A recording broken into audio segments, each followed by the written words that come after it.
Hey folks, I've been shooting a lot over the last month or so with Tamron's new 90mm macro SP lens. I've been traveling through South America with it, and in today's video I want to give you my top 5 tips for getting great macros on when you're traveling, and also talk to you a bit about using it for portraiture.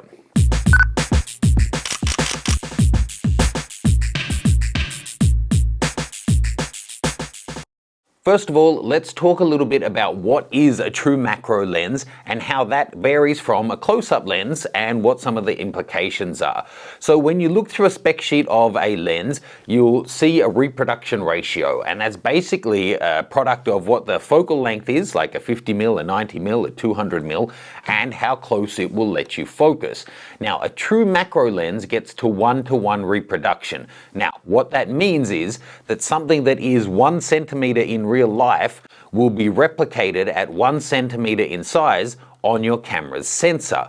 So that means if you're, shooting a 2.5 centimeter bug and it's replicated at 2.5 centimeters on what is effectively quite a small sensor, then the whole frame is filled up with the bug and you can just get oodles and oodles of detail. But one of the trade-offs though is that, this is just a matter of physics, it happens with every lens, as your magnification or your reproduction ratio gets bigger, your depth of field really falls away. That's just how it is. As you get closer to something or zoom in further, at every given f-stop you have less depth of field, which you can go to an online calculator. We'll link one below to show you all of that. So how you get around that with a macro lens is, a lens like this one will let you shoot all the way up to f64. Now that may sound absolutely incredible and difficult, but you just need it. Let me give you an example. So this lens, being 90mm, focuses down to 30 centimeters. And you want to keep in mind, that's not 30 centimeters from the front of your lens, it's 30 centimeters from your sensor plane, which on cameras is always denoted by this little circle with a line through it. So when we actually are shooting, we've got our hood on, we're at closest focus, that makes the focus right about there. That's where my focus is, just 5 centimeters in front of the hood, or a total of 3 or 4 inches in front of the actual front of the lens. So you're getting super close to things. Now, talking depth of field, at 30 centimeters, at say f8, we're only going to have 3.7 millimeters, or 0.15 of an inch total depth of field. Absolutely tiny. When we go to say f32 to get loads more depth of field, still at our closest focus, you're going to have 1.5 centimeters or 0.59 of an inch. And if you go to f64, that doubles, and you get about 3 centimeters or 1.2 inches. But still, we're talking about tiny little amounts. And of course, being f64 or f32 requires a whole lot of extra light, and we're going to come back to that. So let's talk about making macros, and in this situation I'm talking about traditional macros where you're shooting something that's tiny and you're getting up nice and close to it. I'm going to run through and give you my 5 top tips. The first one, and this is for the purists, for those who want to get absolute best practice, and it's something I don't really do. If you get really into it, you want to be using a tripod or focusing rails to get absolutely really accurate and stable focus on whatever you're shooting. Having covered off number 1, let's move on to the ones that are more practical about being out and shooting actually in the field, which more represent the way I like to shoot. So point 2 is consider hand holding. Now, it's really going to depend, of course, if your subject is moving. Well, any method on a tripod or hand holding is going to be incredibly difficult. And here to shoot, we say you're going to shoot it with autofocus, you're really going to need a lot of light to be able to shoot it at higher f numbers and to be able to get a shutter speed that works for you. Say at 90mm you want to be at, for example, 125th of a second to get rid of any wobbles. You're going to need it to be a really bright sunny day, or potentially add some light, we'll come back to that, to be able to get a usable hand-holding shot. You really don't want to be pushing your ISO through the roof, because you're going to blur and lose so much color and tonal and detail range in your shot, which is kind of what macro is all about. Okay, so point 3. Autofocus versus manual focus. Now, autofocus with this lens, it's really nice and fast. If you're in a bright enough situation, it can be a really great option for you. I often find that manual focus is a great option though, in two ways. One, I'll just pop it to manual focus, put it to closest focus, and then slowly move towards my subject. When I see it's in focus, I fire it off and I know that I've gotten the shot. Another way is that if you are using a camera that's got a great screen or EVF where you can zoom in, or just put it onto live view and zoom in with your DSLR, you can really see when the exact part that you want is in sharp focus. Especially with new cameras like my Nikon D5, it just works an absolute treat. And if you get really into it and you're shooting DSLR, you might want to consider getting a custom focusing screen for your camera. These are basically split screens that they had in old film cameras for manual focusing that will clearly show you through the viewfinder much more easily when it's in perfect focus. So that's something you might want to keep in mind, and a lot of cameras actually, it's not too difficult to fit those these days. So let's walk through a couple of different demos here. First off, taking a look at this shot of the Piranha. So for this one, my friend was holding it, it was nice and still. I could easily shoot this autofocus or manual focus. But because I wanted to make sure I got most of the head in, it's not a true macro, it's not 1:1 reproduction ratio.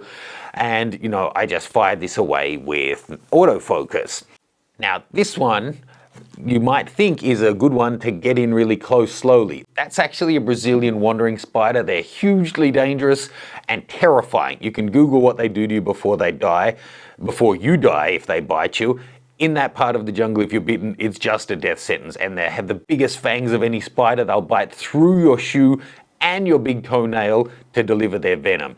Crazy. So for that, I absolutely did not want to be just slowly inching forward, waiting for it to jump at me. I picked a distance that I was comfortable away, and then I autofocused on it. And you can see the background is so black there. How we did that comes into point 4. Now you're often going to want to add some light to your shots because of, well, one, in those kind of conditions, shooting in the jungle, when you're under the canopy, it's already quite dark even in the middle of daytime. So even if you were shooting at f8, getting a usable shutter speed can be difficult. So when you're going to f32 and 64, it can be really, really difficult. So pretty much everyone on our trip was using some form of ring light or macro light. Some had a continuous LED unit, which is quite great because that helped you for focusing as well. Others, like me, I was using an external flash-based ring light system, and you just throw that on and it works a treat. You get so much light into your shot. The great thing is your flash actually acts as a shutter for your shot. Because you're up close and the flash is primarily the only light in the shot, even if your shutter speed was down at a 60th of a second, the flash goes off in thousandths of a second, almost instantaneously, and it freezes your subject for you. So it actually acts as an artificial shutter for your shot by cutting the light on and off so quickly. Take a look at this shot of the tarantula. Now that's a full shot of its body. It was huge, like the size of my hand, just enormous. That's actually the shell of one that had just shed that day, they thought. And of course, being that this was just a shell, there was no real danger to me. This was one where I really could just put it to manual focus and keep going as close as I wanted and really take my time, because there was no chance that this thing was going to jump to life and bite me. It was just the shell laying there, although it was really fresh. I think it had only been off for a couple of hours according to our guide. So for this shot, I got up really close, and this is taken, I took a series at f45 through to f64, and you can see the venom delivery mechanism in the tooth. It looks like big carved wooden fangs. That's actually the little, less than an inch long fangs. Well, they're huge, but, relatively speaking. So we're realizing a huge amount of detail there, but you see I'm still getting so little depth of field. Now, a quick point on light. You might think, how can a flash like that possibly give you enough light? f64, after all, is 9 stops from f2.8. So that means we're getting 1/512th the amount of light come through our shot. So that's practically nothing. But the thing you need to keep in mind is that It's not like we're shooting at f64 and the light is miles away. It's right up on top of the subject, so there's hardly any light fall off in that distance, so your flash suddenly becomes far more efficient and it's incredibly intense on the subject that you're shooting. Okay, as my last point on this series, I want to talk to you about where should you focus. Now, generally speaking in photography, if you want to maximize your depth of field, you want to use all of the area that's in sharp focus to be useful, then you want to focus a third of the way into your shot. If, for example, you're trying to get just my tip of my nose to my ears in sharp focus and then have it falling off, you don't want to focus on the tip of my nose because a third of the focus will be in front and 2/3 will be behind. You actually want to focus, around the eyes, so then that the third forward catches the nose and the 2/3 backwards captures the ear. That's in general photography. However, as you get closer and closer to true macro, a 1-to-1 reproduction, that moves from being, saying from my nose here, a third in front and 2/3 behind, it actually shifts to being about 50-50. Almost exactly 50-50. So once you're getting up to true macro, you want to focus halfway into what's important. So in that case, if you're focusing on the bug, you want to make sure you get halfway along its eye, if getting the whole eye in focus is what's important. But of course that raises a really important point. Do you need to have everything in sharp focus? A lot of people in macro absolutely do want everything in sharp focus. But I actually think, like all forms of photography, sometimes having parts of your macro in sharp focus and intentionally blurring out other parts can be really nice. Let's take a look at this shot of a caterpillar. This first one was taken at f25. It's sharp throughout and it shows the leaves and the tree it was on. It shows context about the animal. So it works. However, it's not a true macro. I'm further away and that's not a 1-to-1 reproduction ratio.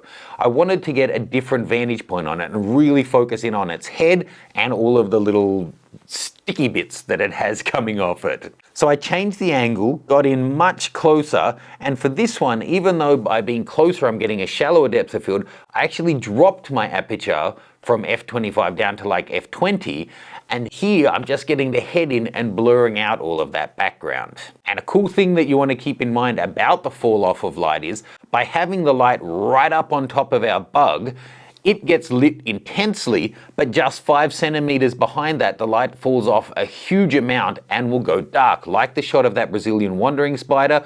If I'd been using a light from a long way away, it and all of the background would be lit up to an extent. Having it up really close, it's intense on the object and then it falls away rapidly. So you can get those shots that kind of look a little bit studio-ish because the background has disappeared into darkness. So that's probably enough creepy crawlies to show you how to get some excellent shots with your macro lens.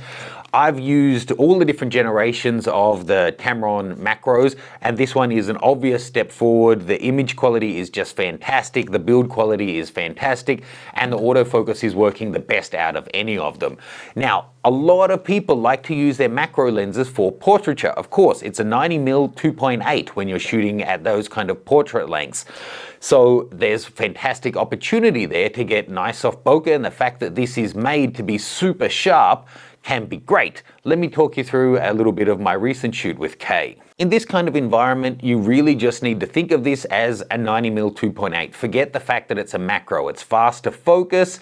You can work with it in all the same ways that you would say your 70-200 set to 90mm.